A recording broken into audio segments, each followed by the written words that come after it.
Adegan dimulai ketika seorang wanita bernama Jo-yeon sedang terjebak di jalan sepi dan ban mobilnya dalam keadaan bocor. Dari ujung telepon tunangannya So-hyun mengingatkan Jo-yeon untuk tidak membuka pintu mobil dengan alasan keselamatan dan menunggu mobil derek datang. Dari luar, seorang pria misterius menawarkan bantuan. Jo tidak menghiraukannya dan tak membukakan pintu mobil. Orang tersebut beberapa kali menawarkan bantuan, tapi Jo-yeon tidak menghiraukannya. Hingga orang misterius itu kembali ke mobilnya. Namun melihat mobil yang dikendarai orang tersebut tidak berjalan seperti sedang menunggunya, Jo-yeon menyadari ia dalam bahaya. Hingga sebuah palu menghantam keras kaca depan mobilnya. Jo-yeon hendak kabur, namun naas perlawanannya tak berarti bagi orang tersebut. Orang misterius itu berhasil melukai Jo-yeon setelah menghantamnya dengan palu, lalu kemudian menggusurnya ke sebuah tempat mirip seperti sebuah tempat eksekusi penjagalan. Jo-yeon sempat meminta orang tersebut agar tidak membunuhnya karena ia sedang mengandung. Tapi orang tersebut tidak menghiraukannya.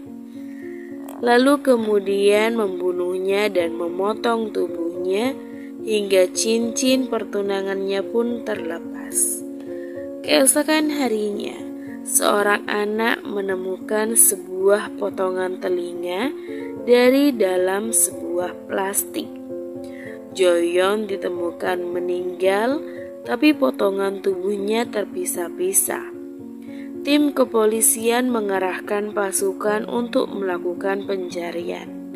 Ayah Jo-yeon adalah seorang pensiunan senior kepolisian dan tunangannya adalah agen rahasia di kepolisian.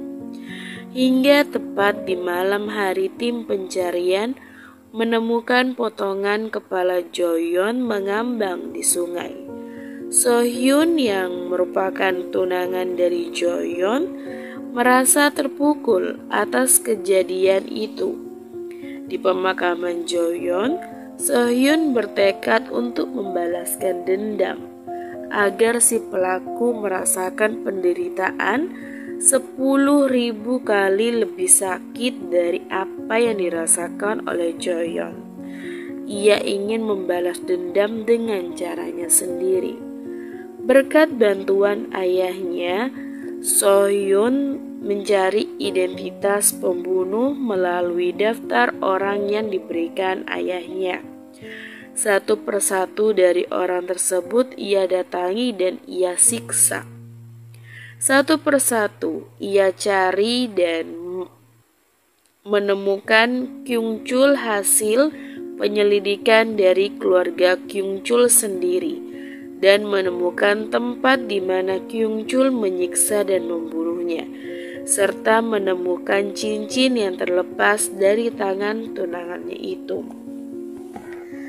Di malam hari, ketika Kyung-chul melancarkan aksinya dengan niat ingin menodai seorang siswi SMA di kediamannya, So-hyun memergoki aksinya. Dia datang dengan amarah, dengan tatapan penuh emosi, dan perkelahian pun terjadi. Dengan brutal, So-hyun bertarung melawannya hingga Kyung-chul kalah. So-hyun tak berniat membunuhnya. Alih-alih membunuhnya, ia berniat ingin menyiksa Kyung-chul secara perlahan. So-hyun memasukkan alat pelacak ke tubuh Kyung-chul untuk melacak keberadaannya. Lalu kemudian Kyung-chul dibebaskan dengan keadaan badan penuh luka dan memberinya sedikit uang untuk bertahan hidup. Dengan langkah pincang, Kyung Chul mencari tumpangan, mencari tempat perlindungan yang aman. Ia menumpang ke sebuah taksi yang naasnya penumpang dari taksi tersebut adalah orang suruhan So-hyun untuk menyiksanya kembali. Tapi Kyung Chul menyadarinya dari awal, hingga terjadilah perkelahian di mobil tersebut.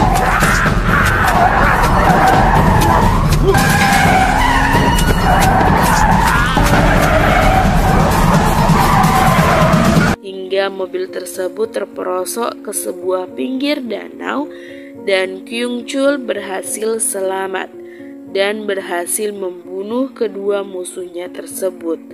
So-hyun masih memperhatikan dan melacak keberadaan Kyung Chul melalui GPS yang dipasang di badan Kyung Chul. Di pagi harinya, Kyung Chul berobat di sebuah klinik dengan seorang dokter tua.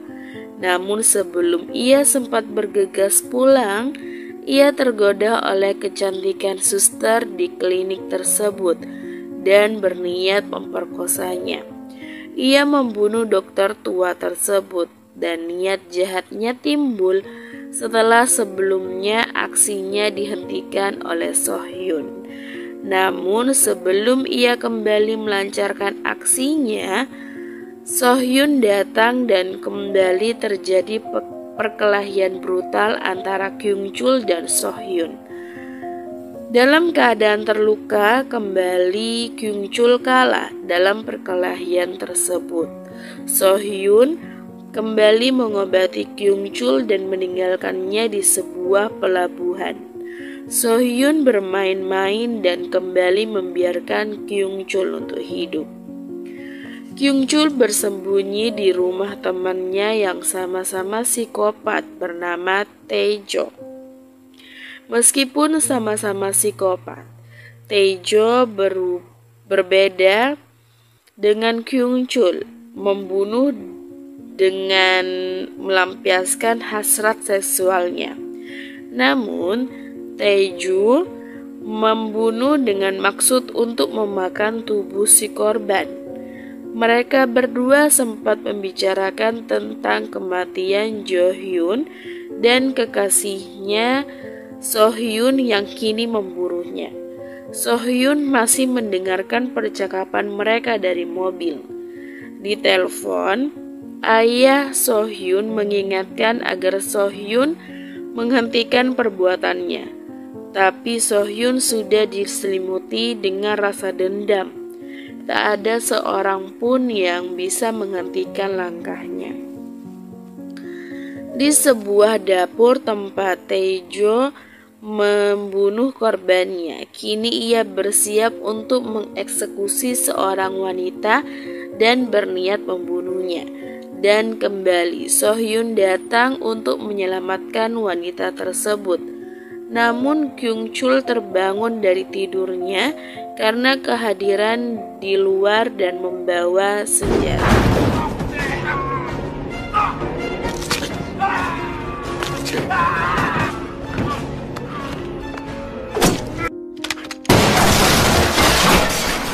Menyadari Kyung Chul membawa senjata, So-hyun bersembunyi dan menghindari kejaran.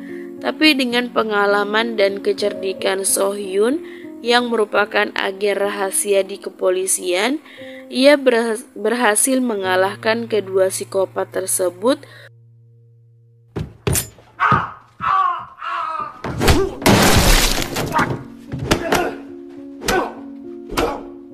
beserta seorang wanita teman Tae-jo dengan pertarungan yang sangat brutal. Pagi harinya, polisi datang ke tempat tersebut dan kedua teman Kyung Chul dibawa ke rumah sakit, sedangkan Kyung Chul dibawa ke tempat yang berbeda. Di tengah pengobatan, Kyung Chul mendengarkan pembicaraan So-hyun dan temannya tentang alat pelacak yang kini berada di badan Kyung Chul. Setelah merasa cukup, akhirnya So-hyun kembali melepaskan Kyung Chul di sebuah terowongan kereta api. Kini Kyung Chul menyadari alat pelacak yang dipasang di tubuhnya. Dia memperingatkan So-hyun bahwa So-hyun salah memilih musuh.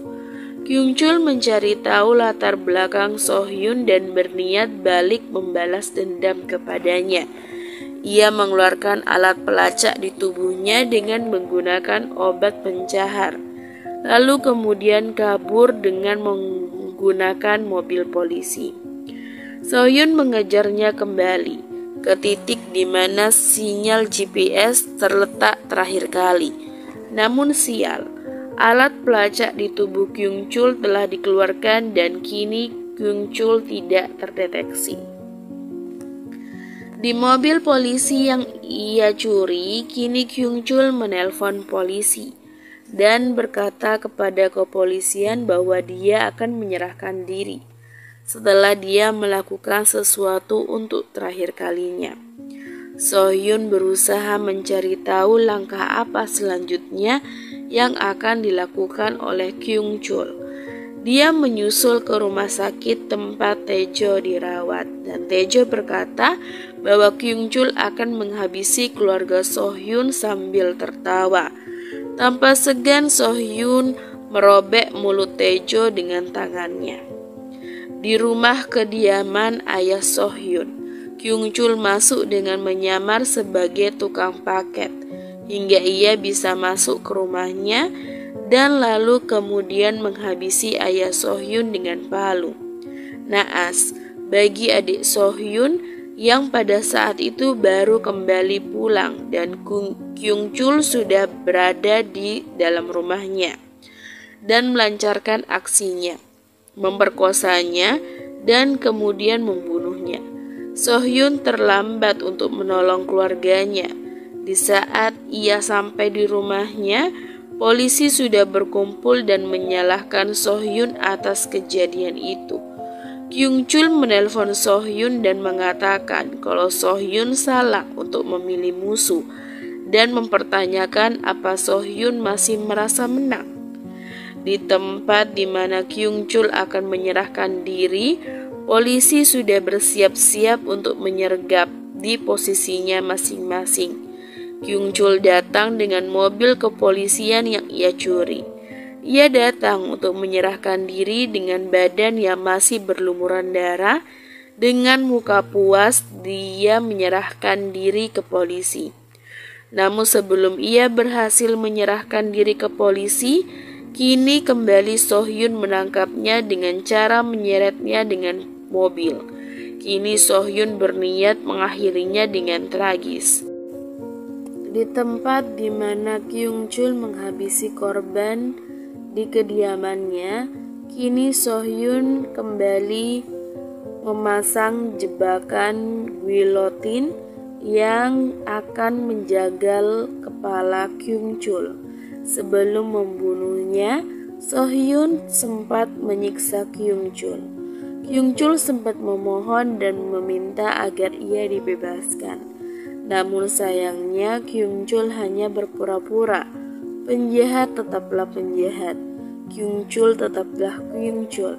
Ia tidak pernah kenal rasa sakit dan rasa akan takut atas kematian dan meminta So-hyun membunuhnya segera. Tapi So-hyun punya rencana lain. Ia ingin kematian Kyung Chul terasa lebih tragis. Jebakan guillotine ia ikat di kapak pemenggalan dan ia kaitkan ujung tambang ke pintu, yang mana ketika ada orang yang membuka pintunya akan otomatis memenggal kepala Kyung Chul. So-hyun pergi dari sana dan dari kejauhan terlihat keluarga Kyung Chul datang ke tempat jebakan tersebut. Keluarganya sempat memanggil Kyung Chul beberapa kali, namun Kyung Chul memperingatkan keluarganya agar tidak membuka pintu. Ayah Kyung Chul membukakan pintu dan otomatis kepala Kyung Chul terpotong. So-hyun berjalan di jalan aspal, menangis dengan rasa hampa. Pembalasan selesai. Tapi jiwanya rusak. Semua yang dia lakukan hanya menyisakan kekosongan batin. dan pembalasan tidak menghapuskan rasa sakit, hanya menggantikannya dengan kehampaan.